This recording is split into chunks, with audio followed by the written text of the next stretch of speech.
विद्यासागरम्। बोलो शासन नायक भगवान महावीर स्वामी की जय। मूल नायक देवाधिदेव 1008 श्री शांतिनाथ भगवान की जय। परम पूज्य आचार्य गुरुवर श्री विद्यासागर जी महाराज की जय। अहिंसा परमो धर्म की जय। सिद्ध चक्र महामंडल विधान की जय। पूज्य मुनि श्री अजित सागर जी महाराज की, समस्त मुनि संघ की जय। नमस्कार।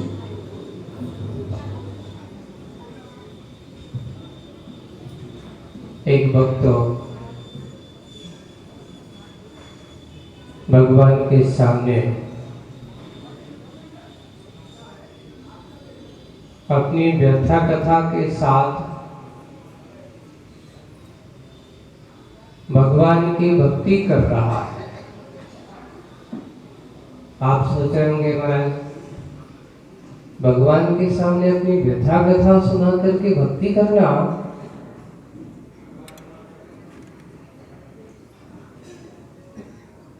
ये अच्छी बात है।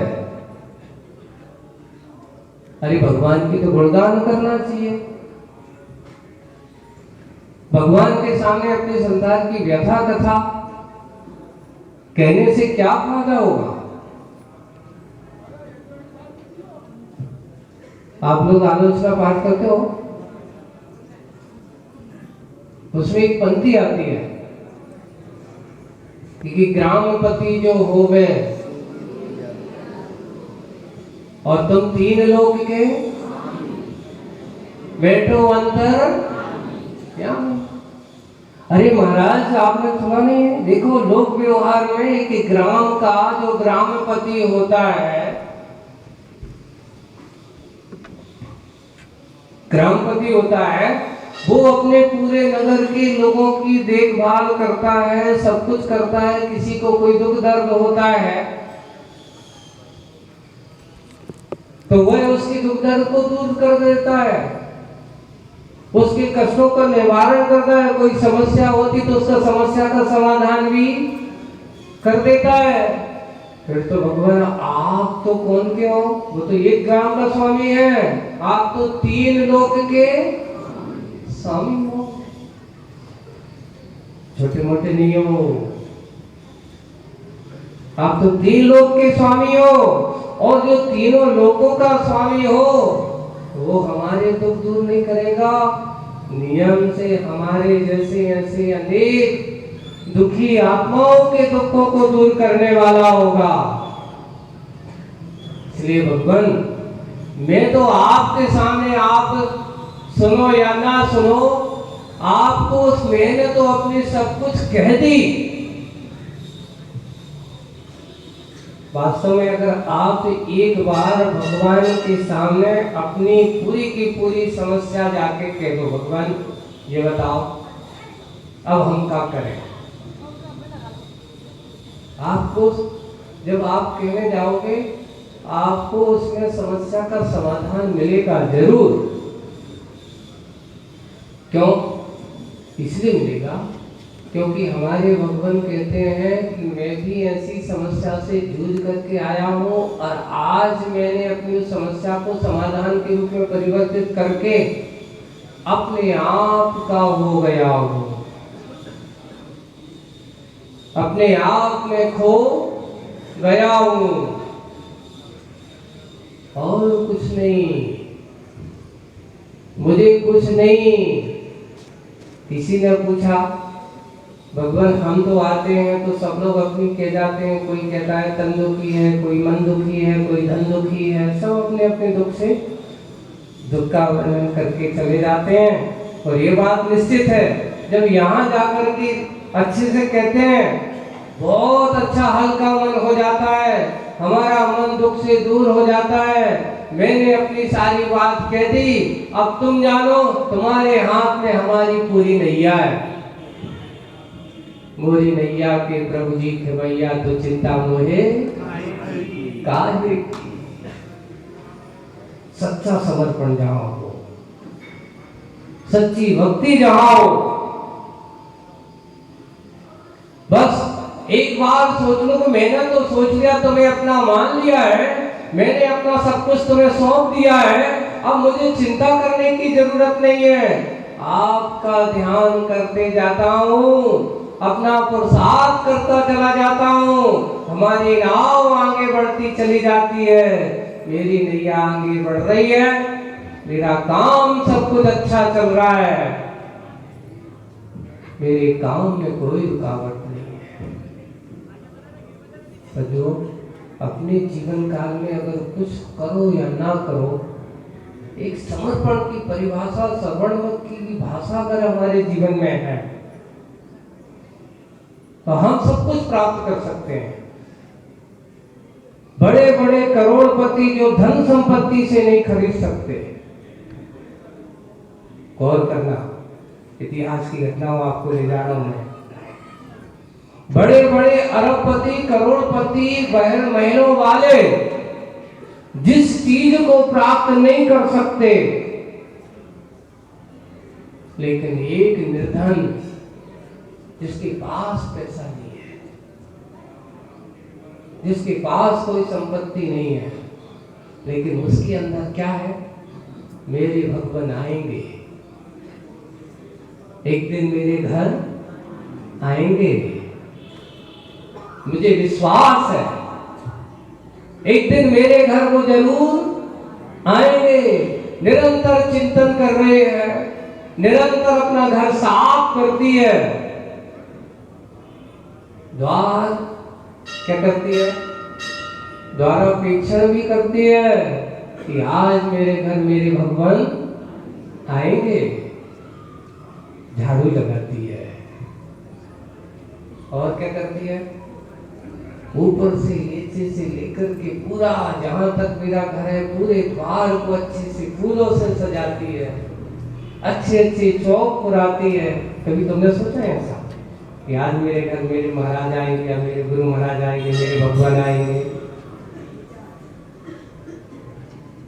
क्योंकि हमें भरोसा हो तो आएंगे, जिन्हें भरोसा नहीं है वो आप तो एक ही दिन में हार जाते हो। कैसे हार जाते? महाराज 4 दिन हो गए, चौका लगा खाली चार्ज है, तो निराश हो जाते हैं। 4 दिनों से खाली जा रहा हूं, कितनी आशा है। कभी तुमने सोचा कि उसके मन में ऐसा सोचा हो कि मेरे एक दिन नहीं, पूरे 12 वर्ष तक, ऐसा कई समय तक हो, 12 वर्ष का शायद पर पक्का नहीं, कई वर्षों से वो इंतजार कर रही है। उसका नाम क्या है? कहते हैं सबरी। जिनके पास सबर होती है वही सबरी होता है। धैर्य, अगर धैर्य नहीं है, उनके अंदर विश्वास नहीं होता। विश्वास उनके पास होता है जो अपने धैर्य, अपने अंदर की उस परिणाम को बनाए रखते हैं कि नहीं, मैं घबराने वाला नहीं हूं, मुझे विश्वास है एक दिन मेरी कुटिया में मेरे भगवान आएंगे। यहाँ करोड़पति अरबपति लोग कहते भगवान आप कहो, जहां कहो, जितना कहो, जैसा कहो, उतना ले लो, उतना दे दे, बस एक बार हमारे घर आ जाओ। जो कहते भैया तुम्हारे घर पैसों के लिए हमें क्या करना, मुझे कुछ लेना देना नहीं है। अब देखिए, संयोग है, आपको एक बहुत सत्य घटना बताता हूं, आचार्य श्री से संबंधित है। और देखिए उसके अंदर के भाव, उसके अंदर के परिणाम, उसको कैसे, कहां किसका क्या पुण्य कर्म का हो जाए। जैसे सबरी ने इंतजार करते करते बहुत समय व्यतीत हो गया, उसके घर पर एक दिन वो आया कि वनवास काल में सबरी के घर पर राम पहुंच गए, क्योंकि उसने भावना भाई थी। अब आपको एक कभी सोचा नहीं उसने कि मेरे घर ऐसे गुरु महाराज आएंगे। सन 1991 की एक घटना है। आचार्य श्री का महावीर जयंती के बाद नागपुर से बिहार हुआ मुक्तागिरी की ओर। उस समय गर्मी चालू हो चुकी थी। अब नागपुर से चलते चलते बिहार हो रहा था। अब बिहार होता तो उस समय समाज वहां थी नहीं, स्कूलों में आहार चले जाओ। अब गर्मी का समय था। गर्मी का समय तो आचार्य जी ने कहा कि भाई देखो, सामायिक तो एक घंटे की अच्छी सामायिक हो और ऐसा कोई स्थान देखो जहां पर अच्छे से अपन सामायिक कर सकें। यहाँ स्कूल तो बहुत छोटा है, संघ बहुत सारे हैं, महाराज लोग भी हैं, अभी का काम तो हो गया। श्रावक लोग थे जो व्यवस्थापक, कुछ आगे गए। अब आहार के बाद सामायिक भी करना है। और उसने देखा कि 1 किलोमीटर ज्यादा से 2-4 किलोमीटर आगे हो तो फिर भी चल जाए, कोई स्थान मिल जाए, कोई बड़ा स्कूल वगैरह है, कोई मकान है, कोई ऐसा मिल जाए। एक हमारे बड़े अच्छे श्रावक थे नागपुर के, उनके वहां जहां आहार हो रहा था वहां से करीब करीब 5-7 किलोमीटर दूरी पर अच्छा बंगला बना हुआ था। गुरुजी के सामने वो पहुंचे, भगवान मेरा बंगला है, वहां पर सामायिक हो जाए। आचार्य जी कहते कितनी दूर है भैया? बोले कि 6-7 किलोमीटर पड़ेगा यहाँ से। सामायिक के बाद इतना चलना है, आहार के बाद इतना कैसे होगा? देखते हैं। उनको क्या कह दिया? देखते हैं। अब श्रावक लोग गए, महाराज को दिखाई नहीं दिया। एक श्रावक के मन में क्या विकल्प आया, महाराज रास्ते में बहुत अच्छे संतरे के बहुत बगीचे हैं, संतरे के बहुत बगीचे हैं। तो आचार्य जी कहते कि अच्छा चलो देखते हैं आज कहाँ किसका पुण्य बुलाता है।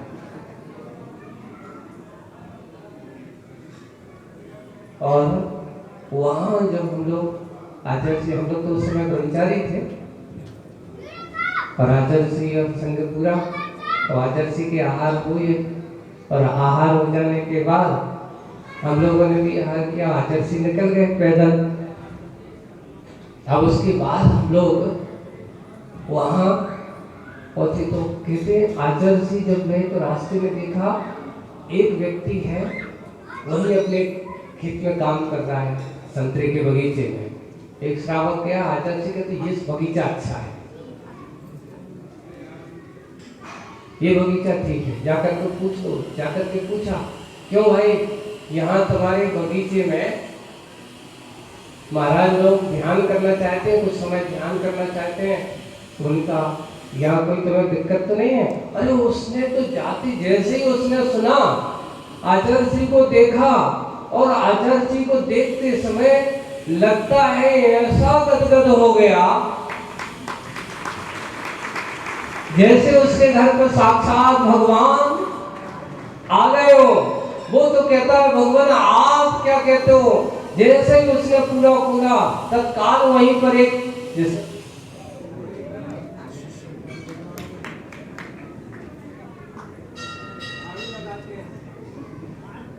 जनरेटर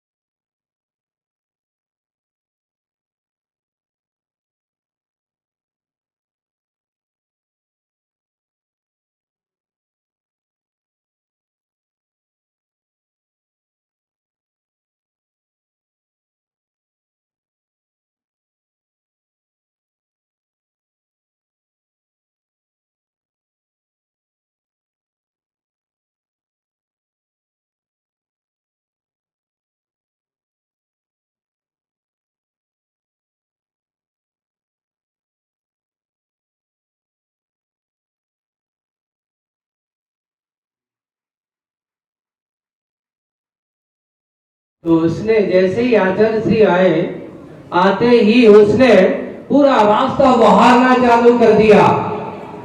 और इधर साधकों ने तो आचार्य श्री कहते आज तो बहुत अच्छा स्थान है, एक काम करो, ऐसा अनुभव करो, जितने पेड़ हैं सब पेड़ों पे एक एक पाटा लगा लो। सब महाराज लोग आ गए और महाराज लोग बैठे हैं।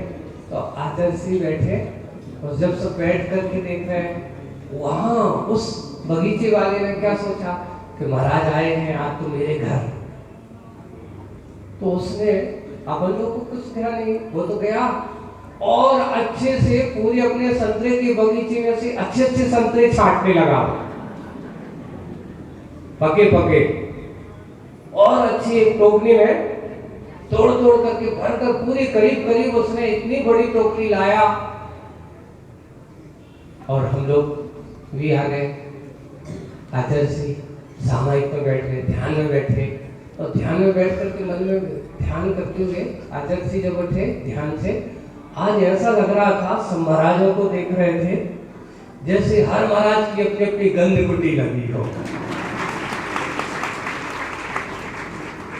समोसन लगा हो। जैसे महाराज होते ना, केली भगवान का सप्ताह है, कोई महाराज वहां बैठा है, कोई महाराज वहां बैठे हैं, और सबके मन में आज की सामायिक में तो ऐसा लगा अगर बिहार नहीं करना होता तो 2-4 घंटे की सामायिक और अच्छा करता है। यहाँ ध्यान लगाने की बिल्कुल बहुत प्रसन्नता हुई। और जैसे आचार्य श्री ध्यान से उठे, वो गया और जाकर के सीधा सीधा पूरे संतरों की टोकरी आचार्य जी के सामने चढ़ा दी उसने। महाराज जी ये संतरा। बोले कि क्यों, किसके लिए? बोले आपके लिए। आज आप हमारे घर आए, अतिथि इतने भगवान आए, और मेरे यहाँ आप आओ और मैं आपका कुछ अतिथि सत्कार न कर सकूं? आप तो मेरे भगवान हो, ऐसे भगवान में लगता है। आज मुझे उसके थे, उसने मुझे सुनाया, आज मुझे रात में स्वप्न आया था, मैं समझा नहीं। देखिए भावना, बोले कि आज मुझे रात में स्वप्न आया था और ऐसे ही ऐसे रूप में, ऐसे उस समय में समझ नहीं पाया, हो गया चला होगा। और आज मुझे पहली बार लग रहा है कि मेरा आज स्वप्न क्या हो गया, साकार हो गया। देखते बड़े बड़े हवेली वाले देखते रहे, और एक सामान्य सा व्यक्ति जिसका कोई घर ना बार, एक बगीचे में भगवान पहुंच गए। आचार्य श्री कहते भैया ये तो व्यक्ति का पुण्य है, कहाँ कैसा किसका। वो जब रास्ते में आचार्य श्री के साथ वो चल रहे थे, महाराज आचार्य श्री इतना सौभाग्य तो मैंने कभी सोचा नहीं था कि एक संतरे वाले खेत पर उस व्यक्ति किसान को मिल जाएगा। बोले कि भैया पुण्य का कोई पता नहीं, किसके पाले में कौन सा पुण्य है, इसलिए हमेशा कमाओ। साधु सेवा, अतिथि सेवा हमारे जीवन का उद्देश्य है। भगवान की आराधना और अतिथि सेवा ये हमारे अपने मनुष्य पर्याय के लिए, श्रावक पर्याय को श्रेष्ठ बनाने के लिए है। क्यों कहा? अतिथि संविभाग श्रावक के व्रतों में एक व्रत है। किसकी कहते हैं? अपना भोजन करता हुआ श्रावक अपने भोजन में से मुनि को भोजन दे, फिर करे आहार है, अतिथि भोजन। और नहीं है, पहले तो हमारे मैंने सागर की एक घटना आचार्य श्री ने सुनाई थी।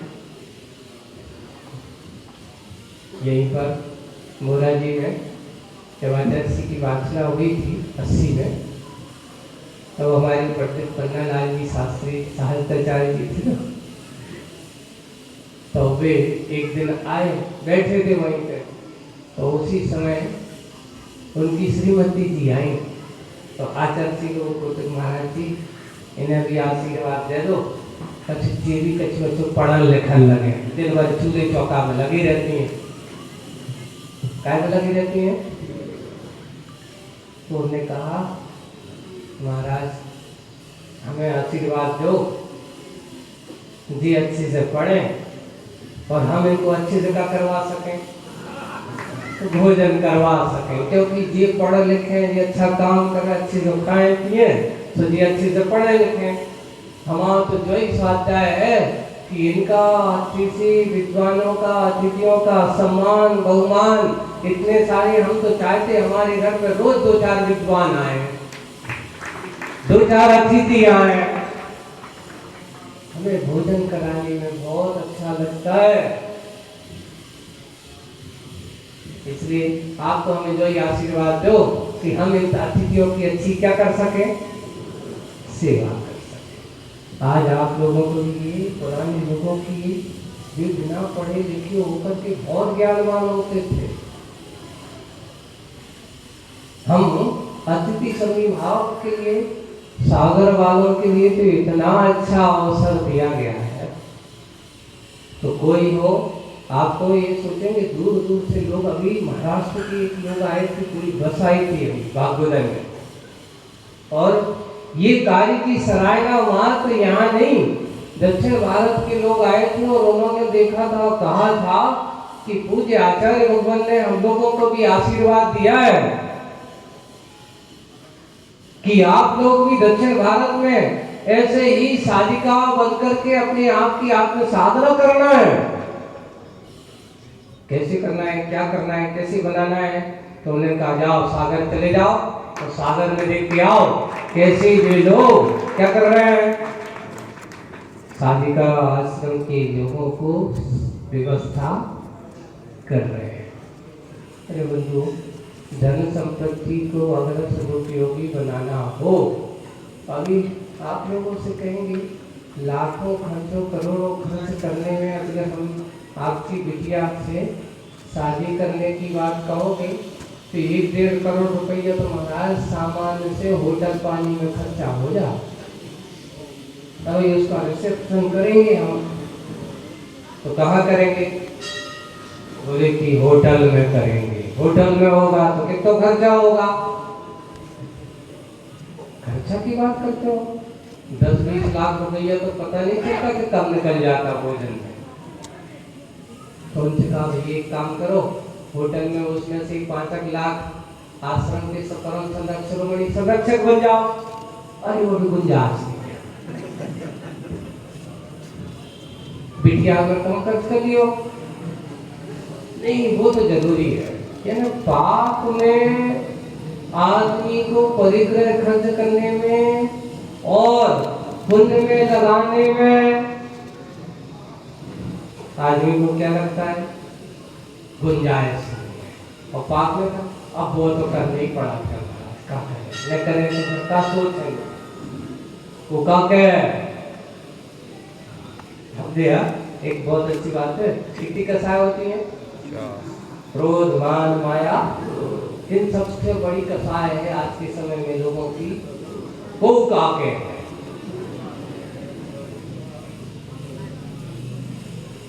कौन से का? को बस कोई में नाक कट जाती है और नाक खड़ी हो जाती है। कभी भी हो, अगर हम इन कसाई प्रवृत्ति में अपना जीवन जी रहे हैं तो आपकी भगवान के प्रति आस्था, समर्पण, गुरु के प्रति आस्था नहीं हो सकती है। हमें अपना समर्पण, अपनी भक्ति, अपनी श्रद्धा अगर आपके पास है तो हमें ऐसे पुण्य के अवसर को जिताना चाहिए जैसे उसकी साथ ने कभी सोचा नहीं था कि मेरे घर ऐसे गुरु महाराज आएंगे। और उसके घर पहुंचते उसकी आनंद की अनुभूति, उसने अपने सारे परिवार के बच्चों को बुलवा लिया, पूरा परिवार इकट्ठा 1 घंटे के भीतर देखते हैं उसके परिवार के, गांव के आसपास के सदस्य सारे के सारे आ गए और सबसे कहता है भगवान आपने हमारा उद्धार कर दिया, कल्याण कर दिया। सच्ची श्रद्धा। अभी आप लोगों ने कुछ दिन पहले पढ़ा होगा कि आचार्य श्री पथरिया से जब बिहार करते हुए सागर छोड़ आ रहे थे, तो चलते चलते एक किसान के बाहर के पत्थर पर बैठ गए, है ना? काय पे बैठ गए थे? पत्थर पे बैठ गए। वो पत्थर अच्छा बड़ी स्लैब थी, बैठे रहे। और उसने जब पत्थर पे बैठे तो उसके बाद से आज भी उस पत्थर को वो भगवान की गुरु की आसन समझ करके पूजन करता है। यहाँ गुरु महाराज बैठे थे, भगवान बैठे थे। यहाँ जब उसने लिखा कि कुछ लोगों ने कहा कि एक काम करो, जो पत्थर हमें दे दो, हम ले जा रहे हैं, 1 लाख रुपया ले लो, तुम 1 लाख 1 करोड़ भी दो तो भी हम तुम्हें पत्थर नहीं देंगे। क्यों? क्योंकि आज मेरे घर पर मेरे गुरु महाराज बैठे थे। अभी एक दिन और पढ़ा है, यहाँ रैली के पास एक गांव है, कौन सा गांव है वो, उसके एक वीडियो आया, वो भावना बहा रहा है कि जब तक आचार्य महाराज हमारे गांव नहीं आएंगे तब तक हम जूता नहीं पहनेंगे। उसने जूता पहनने का त्याग कर दिया। सोचिए, जैन नहीं है, वो गाता है, रोज भजन गाता है, कब आओगे महाराज। अभी उसका भजन भी आया था, एक गड़ाकोटा वाले सज्जन आए थे तो उन्होंने सुनाया उनकी बात। बड़े देखिए, भक्ति को ये मत सोचिए कि किसी जाति संप्रदाय से बनकर कोई समर्पण किसी के पास भी हो सकता है, आस्था किसी के साथ भी हो सकती है। जब आचार्य श्री पटनागंज में थे, वो अपने गांव से रोज आता था और एक ही भावना करता था कि भगवान आप हमारे गांव कब आओगे। वहां से 5-7 किलोमीटर है उसका गांव। एक ही भावना करता था, हमारे गांव आओ। अब आचार्य श्री चले गए दूर। अब उसने क्या करें, आएंगे, भावना है, जब तक नहीं आएंगे तब तक हम तो आज से किसका त्याग कर देते हैं, जूता कर देना। आपका समर्पण क्या हम समझते हैं। ऐसे ही भावना हमारी हो कि गुरु महाराज का आशीर्वाद, गुरु महाराज की कृपा हमारे ऊपर है। सच्ची भक्ति समर्पण का फल अगर हमें इस भाव में चाहिए है तो उसका फल एक ही हो कि हमारे समर्पण और हमारी श्रद्धा जितनी विशेष होगी वही हमारे जीवन का, आगे के भविष्य का एक सच्ची निर्माण करता है। हम अपने भविष्य का कैसे उद्धार करें, कैसे अच्छा निर्माण करें, इसका ध्येय हमारा क्या। मात्र विषय भोगों में जीवन बिताना ये हमारा ध्येय नहीं होना चाहिए। धन संपत्ति को जुटाना ये हमारा ध्येय नहीं होना चाहिए। हमारा ध्येय भगवान एक ही होना चाहिए कि मैंने आपकी भक्ति की है, मैंने आपकी पूजन की है, मैं आपको ध्यान का विषय बनाता हूँ, मेरा आपके प्रति आस्था भाव है और मैंने अगर भगवान आपकी पूजन की है तो पूजा का फल मैं चाहूं निज पद में विश्राम। मुझे पर पद में नहीं, इस संसार के विषय कसायों में नहीं, मुझे घरों में रहने की आदत नहीं। मुझे वो दिन कब आए कि निज पद, अपने आत्मा के पद में मेरा विश्राम कब हो जाए। मुझे आत्मा की वह संपत्ति की प्राप्ति कब हो जाए। ये हमारी भावना हो, ये हमारा पूजन भक्ति विधान का उद्देश्य होना चाहिए। हमने सिद्ध चक्र आराधना की है, हमने सिद्ध चक्र महामंडल विधान एक बार नहीं कई बार कर लिया होगा, पर कई बार करने के बाद हमारा उद्देश्य विधान मात्र द्रव्य को ये थाली से वो थाली में चढ़ाने का नहीं होना चाहिए। अब आप एक थोड़ा सा रीजन समझ लो कि हाथ में आप द्रव्य लेते हो, है ना? अब आपने लिया और उसको लेकर के आपने दूसरी थाली में क्या कर दिया, समर्पित कर दिया। वैसे ही हमारे आचार्यों को चिंतन करना चाहिए कि मैंने अपने पूरे विकार भावों को इस द्रव्य के रूप में समर्पित कर लिया, हाथ में ले लिया। मेरी कसाय इसी में है, मेरा राग द्वेष भी इसी में है, मेरा क्रोध मान माया सब इकट्ठा कर दो अर्घ पे।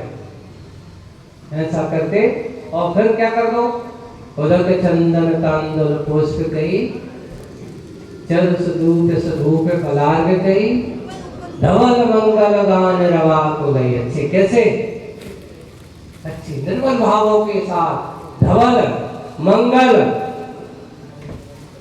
अच्छे मंगल गान अच्छे गाते हुए, रवा को नहीं अच्छी रवा को कर आवाज करते हुए, अच्छे स्वच्छ अच्छे कंठ अगर तुम्हारे पास है तो अच्छे भगवान का गुणगान गाते हुए, रवा को दे जिन रहे जिननाथ महम यदि, मैं अपनी सारी कसायों को आपके चरणों में छोड़ता हूँ, अर्घ समर्पित करता हूँ। मैं आपके अंदर के सारे राग द्वेष को आपके चरणों में चढ़ाता हूँ। तो कहोगे महाराज जो क्या कर रहे हो आप, ये गंदा नहीं हो जाएगा। भगवान कहते चिंता मत करो, ये वो वैतरणी नदी, ये वो नदी है कि कितनी भी गंदगी डालो हम गंदे होने वाले नहीं है। डालो कितनी डाल सकते तो अपने अंदर की राग द्वेष की गंदगी, लेकिन मन से छोड़ना, उनसे मत छोड़ना। अगर आप मन से छोड़ोगे आपकी परिणति साफ होगी, और उनसे कह दो क्या करें हम डाल दे दो स्वाहा। उन्होंने कही कि भैया जी ने अर्घा में पान की स्वाहा, तो हमने कही उन्हें स्वाहा कही तो हमने भी, ये तो लड़ैया की चाल हो गई। लड़ैया क्या करता है मानो, चार एक हुआ करता है उनके संगे सब हुआ करते हैं, एक चिल्लाता है सब चिल्लाने लगते हैं। नहीं, सियार की चाल नहीं, होशियार की चाल चलो। काई की चाल चलो, होशियार हो तो अपने अंदर की कसाय राग द्वेष परिणाम को त्याग करने वाला काम करो। किसी दूसरों की आस्था भक्ति विश्वास, हम सब अपने इस पुण्य को जागृत करने की कोशिश करें। आज सिद्ध चक्र महामंडल विधान में आपने रिद्धिधारी मुनि महाराजों की पूजन की है, ऐसे 64 रिद्धिधारी मुनि भगवंतों की पूजन की है। और ये भावना होना चाहिए कि भगवान वास्तविक रूप तो यही है, वास्तविक स्वरूप तो हमारा यही है, यही इसी भाव से ऐसे मुनि पर्याय से ही कल्याण होने वाला है। इन घर गृहस्थी के राग रंग में रहने से कभी मेरा कल्याण होने वाला नहीं है। यही यथार्थता है, उसको हमें समझना है, उसको हमें पाना है। हम उस यथार्थ का बोध करें, अपने यथार्थ को पाने का प्रयास करें। यही हमारी भक्ति पूजन समर्पण का उद्देश्य होना चाहिए। सबके पास जैसे यथार्थ का बोध हो और अपने अंदर की साधना, अपने अंदर की आत्म आराधना सतत चलती रहे। इसी भावना के साथ बोलिए परम पूज्य आचार्य गुरुवर श्री विद्यासागर जी महाराज। पूज्य मुनिवर श्री अजित साहिब